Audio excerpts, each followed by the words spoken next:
Alright, it's time for the one everyone's been asking for. Every Pixar movie reviewed in 10 words or less. And the shorts too, why not? That means every single theatrical Pixar release as well as all of their short films. Except the 2 Million Cars shorts that they made and released on their own DVD because...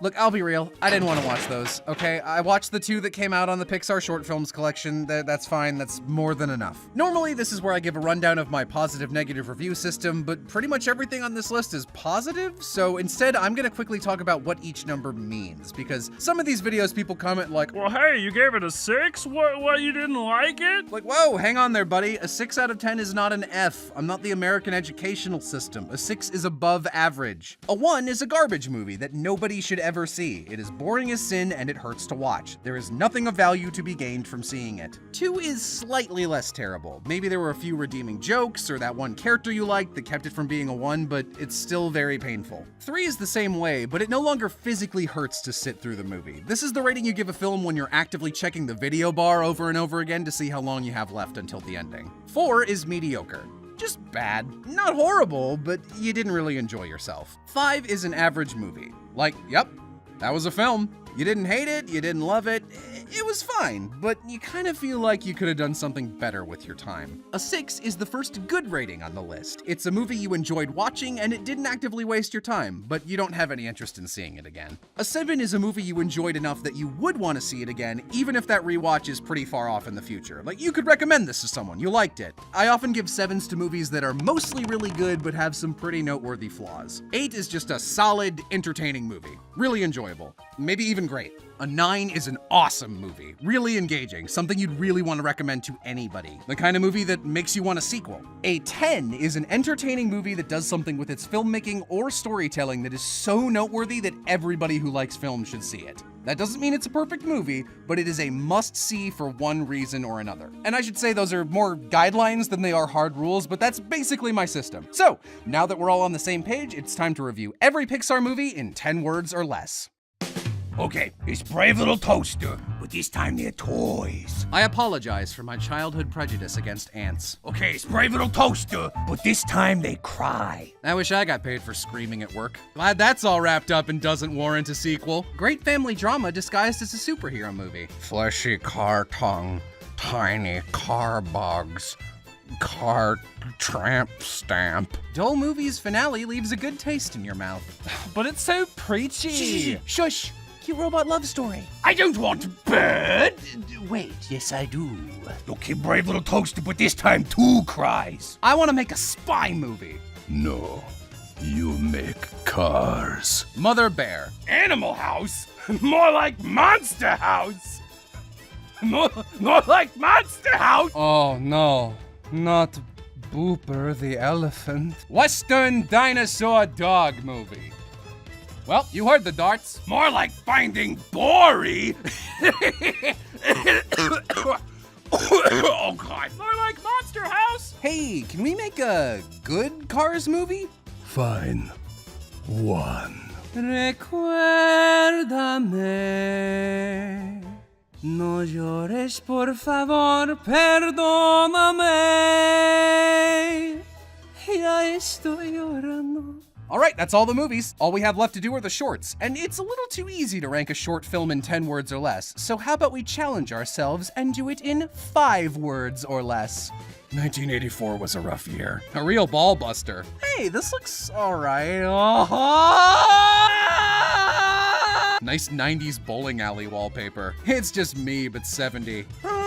I can't believe Mike's dead. Did Illumination make this? My favorite flaming baby movie. Double treble. Nice Fallout music. Nice lighting effects test. Nice rat education fever dream. Now you're thinking with portals. Oh no, more cute robots! DVD extra. Bad DVD extra. Hey, Stork Steam.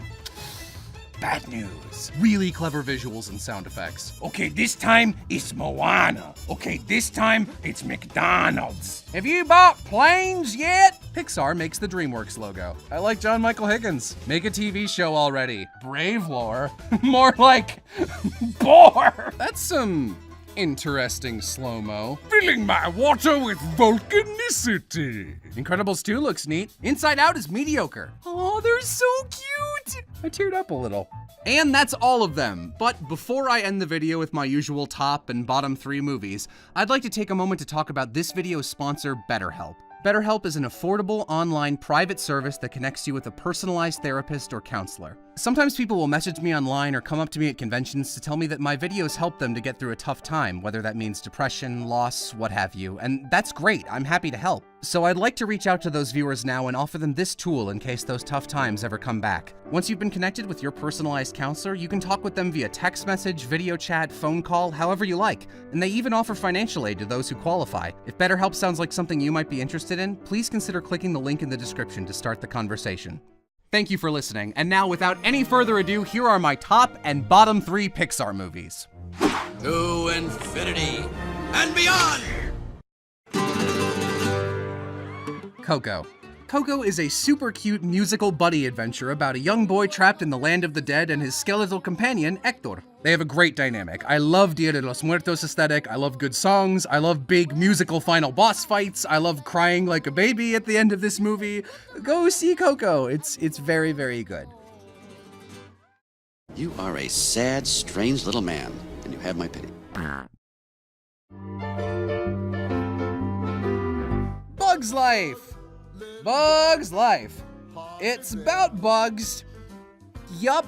Like, don't get me wrong, it's not horrible, it's just not really noteworthy. Like, none of the characters are very interesting, the protagonist isn't that likable. Is not. Ow. The story runs on tragic miscommunication, which is always a fun hallmark of 90s storytelling. I can't think of a single scene that stuck with me in this movie. Like, Kevin Spacey does an okay job as the villain, he's probably the highlight. To infinity and beyond!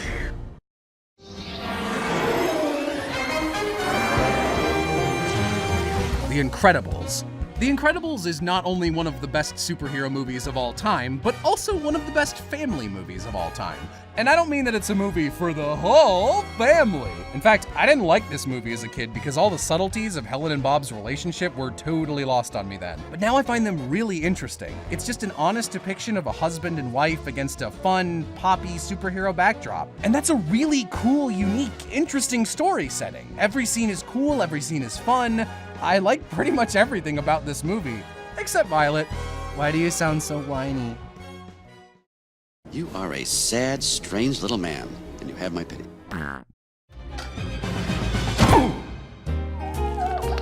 Monsters University and Finding Dory. It's a tie! So, I don't like movies that don't need to exist. Like, why make a movie if you're not going to tell an interesting story? Why make a sequel to a well-loved film if you're not going to expand upon the world building or the characters? Or if you're going to directly contradict the original films? You've been jealous of my good looks since the 4th grade, pal. Is it money? Is the reason money? It's money. I respect a boring movie that tries something new and fails more than a sequel that doesn't try anything whatsoever. Especially if that sequel is basically every other college film ever made. Don't Let Me Down, Incredibles 2. To infinity and beyond!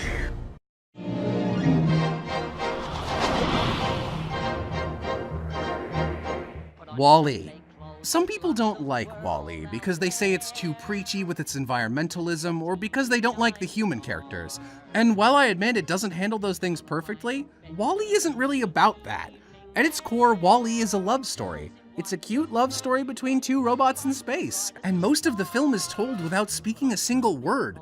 And that's incredible! This film is a monument to show don't tell. It's gorgeous, it's cute, it's moving, and I think there's something to be said for a movie that injects so much humanity into its robot characters. Also, Define Dancing, it's one of the best scenes in film. Not just animation. Film.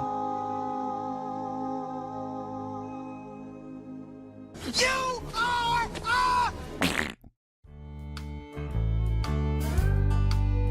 Cars. No likable characters. Cars! Why are they cars? How does them being cars service the story? What are the car rules?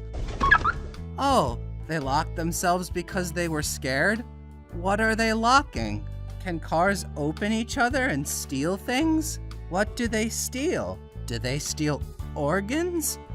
Do they have organs? Why are these bugs cars? Are cars born? Do cars come from a factory? Do they mate? This franchise implies they mate. What does a pregnant car look like? Is it an egg sack sort of situation? These are the questions that came up when I watched Cars. I have no answers. Cars has no answers. Thank you for watching. If you like this video, then you should check out the other marathon reviews I've done, or follow me on Twitter at @WelcomeToTweet and tell me what videos you'd like to see me do on there. I'd like to give another quick shout out to our sponsor, BetterHelp. If you think they might be a good fit for you, be sure to check out their link in the description. You can also find a link to my Patreon down there. People always ask me why I give the ratings I do for these videos, but I can't really go into it given the nature of 10-second reviews. So I've been thinking about recording full casual reviews of each marathon for people to listen to and putting those up on Patreon for anybody interested. The Pixar one will be available in a few days for both patrons and non-patrons, but all the others will be Patreon exclusive. Thanks.